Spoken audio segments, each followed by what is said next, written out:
Vous avez la moitié de l'économie mondiale qui est en ralentissement sérieux, et l'autre moitié qui va beaucoup mieux, mais qui finira par ralentir parce que cette deuxième moitié, qui est celle des pays en développement et des pays émergents, dépend en partie de la première moitié. Et donc, si la croissance baisse, alors l'échange international baisse. À bien des égards, l'échange international, le commerce international, c'est une courroie de transmission entre l'offre et la demande. Ou entre la demande et l'offre. La demande baisse, l'offre baisse, le commerce baisse.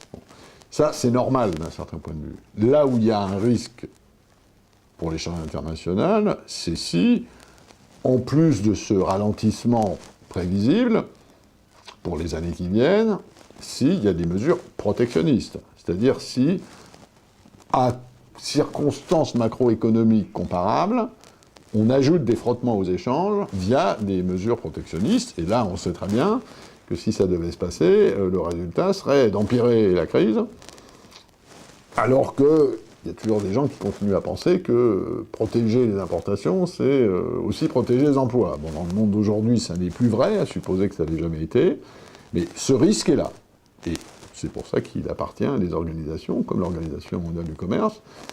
Notre mission, qui au fond est l'ouverture des échanges, est aussi une mission de surveillance que l'ouverture actuelle n'est pas endommagée par des politiques protectionnistes, et c'est la raison pour laquelle, par exemple, nous publions régulièrement, à l'attention du G20 par exemple, où j'étais la semaine dernière, nous publions un check-up, un état de santé du commerce mondial, tous les 4-5 mois, pour justement que chacun sache exactement où il en est, c'est de la transparence.